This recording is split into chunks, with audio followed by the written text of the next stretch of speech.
I was treated badly at the Harley Davidson dealership. Let's get into it. RevelatorAlf.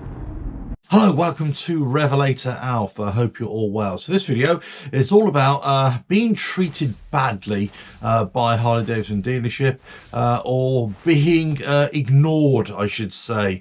Possibly. I don't know which is worse, being treated badly or being totally ignored. Now, this video is a little bit tongue-in-cheek, but here's the story. So I thought I'd go out on the project bike today and take it for a little spin. I've been away for a few days, haven't ridden this. I thought I'd go and take it for a little ride. Beautiful sunshine, get it out. And the one thing I don't particularly like about this bike is the exhaust.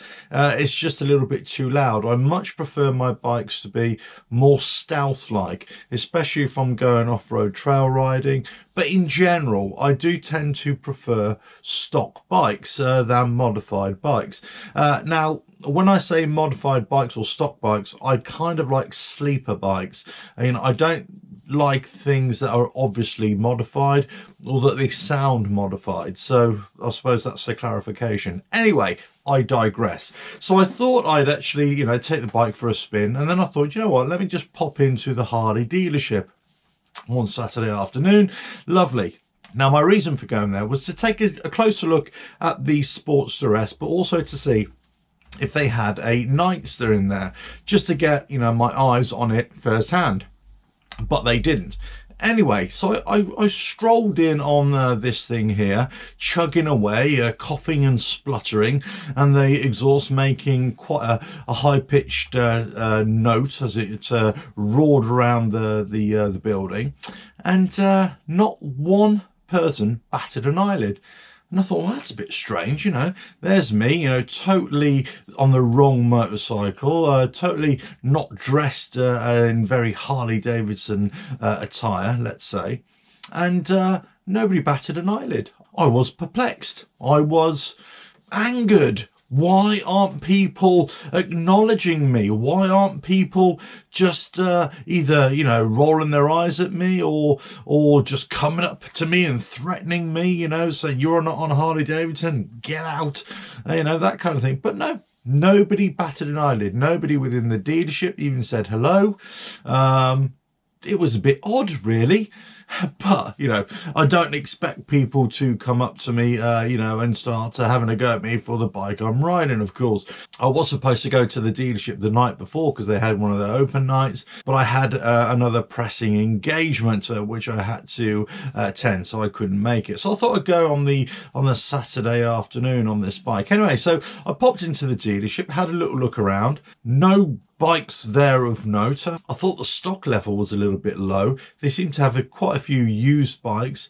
There's only a few new bikes there for sale. They had a couple of Panamericas. They had a Sports S or 2 or 3 Sportster S's, had a couple of Tri-Glides, one new, one used. They had a couple of road glides used and a couple of street glides. They had an ultra limited, there's a limited, and then they had, Fat Bob and Street Bob, but that's about it. But I think they were used as well. So it seemed to be a lot of new bikes. I mean, they had some older bikes. They had a couple of Dyners there as well. So again, I still find Harley dealerships a little bit odd, really, because they're, they've got quite a big model lineup, but they don't seem to have a lot of stock on display. Now, it could just be my local dealership, so I haven't gone to other dealerships, but it just seemed to be a little bit thin on the ground. So let us know if you've had a similar kind of experience to say. But I know they have had problems. I know the whole world has had problems getting bikes, having them delivered and all that kind of stuff. But it just seems that they've launched new bikes, but they haven't got any on display. I know that ST models are here in the UK, but there weren't any there either to have a look at. There wasn't a Nightster, which I thought they might have had by now. Maybe it's a bit too early for the UK, granted. But, you know, it just seemed a little bit flat again. And I was just, well, I was kind of expecting a little bit more. Perhaps that's just me. Perhaps I was expecting too much. But I thought there'd be more bikes there for sure. But I suppose it was towards the end of the day and they had more pressing thoughts about closing up shop. I don't know. But as I say, nobody batted an eyelid, me polling up on the old historic project build, the Rieju Marathon 125. I was getting lots of nods and lots of approvals from other bikes as I was riding around, you know, chugging along at 20-30 miles an hour. Yeah, getting lots of approvals. But as soon as I got there, nobody even looked in my direction. There was some lovely Harley Davidsons there, I've got to say, in the car park or the bike park. There was lots there. They were all doing their thing. And maybe people are just more accepting of other bikes, you know. Maybe it's not the Harley Davidson Dominion anymore, you know, because it doesn't really matter what you ride as long as you ride, right? Isn't that the truth? And I was possibly expecting a bit more of a reaction, maybe for people to turn their noses up at me, but they didn't really. They just kind of pleasantly ignored me, let me do my own thing, which is not a bad thing really, is it? I don't know, let us know. But anyway, so I thought I'd go in there because I thought, you know, I'd be one with the Harley crowd with my loud exhaust. Well, loud for this bike, which I don't particularly like. And that's why on my Harley I've never really gone for a loud exhaust.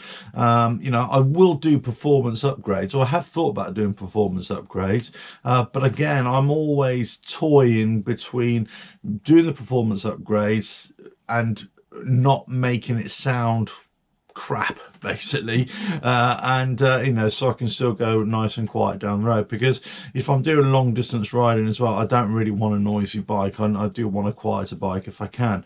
And in terms of performance, I'm actually quite happy with the way it is. Yeah, just a little bit of extra throttle response.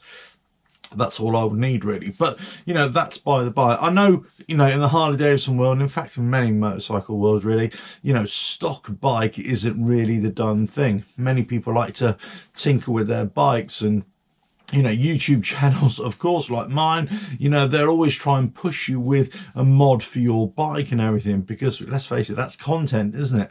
But for me, it was never really about that. It was really about always discovering bikes and just enjoying them for what they are, and not necessarily just modding them for modding's sake. I'm more about just enjoying it, riding it, and experiencing what it has to offer and what it has to throw up, and all the little problems and niggles that go along with riding. So, you know, riding noisy bikes, you know, loud pipe saves lives. Yeah, I've never really bought into that, I've got to say. Let us know in the comments if you agree or disagree with anything that I'm saying. Of course, I'm sure you quickly will. You know, I wasn't treated badly at the dealership at all. I was just ignored, and you know, and I thought I'd be one with the masses with my loud pipe, but you know, I wasn't really. And I suppose if I turned up on my Harley, probably nobody would have batted an eyelid either. You know, it's just one of those things, isn't it? But let us know what you think about the dealerships these days, and the amount of stock levels that they've got, and the kind of crowd that gets there. You know, has it changed? Are there different sorts of people? And it really depends where you are in the world, of course, and it depends what time of day and what day of the week you go there as well. You know, so there's all these factors to consider. What do you think of the new bikes that are coming out? You know, I've made previous videos where I'm not really that complimentary about them. That's why I want to get eyes on them, really, just to see what they're like, you know, in the flesh. I always thought the Sportster S was a bit of an odd shape, and I always thought it was just a bit... it wasn't a nice looking bike. Performance wise, you know, absolutely fine, but looks I always thought was a bit dodgy, and I always thought it was a small bike, and I still stand by that. It's quite a small physical bike, but also I can tell that when you sit on it, you kind of fit into the bike quite nicely, and that's the same for a lot of bikes, isn't it? They actually look physically small, but when you're sat on it, even if you're quite a tall person, they don't feel that bad at all. Now, somebody else looking at you on that bike, you know, you kind of look like an orangutan on that bike, you know, big fella on a small bike. But anyway, that's a big digress there. But let us know what you think about that bike as well. The Pan America, I still think is a really decent bike. Too heavy for my kind of off-road riding that I'd like to do, but certainly as a general off-roader, but certainly as a general, you know, sat upright tourer with lots of power, liquid cooled engine, yeah, I think it's a really great bike as well. So, you know, if Harley Davidson wanted to give me a Pan America, I'd certainly say yes, that's for sure. Anyway, I need to come up with some kind of noise deadening solution for this exhaust if I'm really going to go hitting those trails in stealth-like fashion. But let us know your thoughts on all this modification thing and whether stock bikes rule or stock bikes are just lame. I'm really not fussed either way, to be quite honest with you. But you know, it's great fun to talk about modifications, of course, and you know, and enhancements and performance upgrades. Yeah, love that. There's no problem with that at all. It's just I've never really minded a stock bike, I've got to say. You know, and here's the thing: if I wanted to buy a used bike, I think I've said this in previous videos, I'd always look to try and buy a stock bike. If I was trying to restore a bike, let's say do project builds, I'd always want to try and restore it to stock and not just restore it. So there's you know, there's a what's the word, a resurrection, let's say. If a bike is completely down and out, you're just trying to bring it back to life in whichever way it looks. Yeah, that's one thing. But if you want to restore it back to the way it was stock, then for me, it's got to go back to stock. But say, I could be completely wrong there. Could, you know, lots of people have their views on this. And if, you know, if you're talking about Harley Davidsons in particular, then I'm not sure that many people do restore them back to stock. They always just kind of restore them to get them up and running again. But I could be wrong, of course. Anyway, let us know your thoughts. But I'd say I'm going to tinker away on the on this bike a little bit more here, and then more riding tomorrow. Oh, just before I go, I've been getting lots of tools. This time of year I always get my tools for the year. Lots of tools that are actually listed on the products links page on the website, so go check that out if you're interested out. And all these tools will be featured in future videos as well, and I'll be talking about different tools and that kind of thing that I'll be using, and some that I think would be really good for keeping on your motorcycle as well, all that kind of stuff. But anyway, you'll see some of these in action, you'll see me talking about some of them as well, but all on the products links page as well. I won't go into details right now, but those videos are coming as well. Right, don't forget to subscribe, hit that bell, like and share, and check out the website RevelatorAlf.com, and I'll catch you again. Ta-da.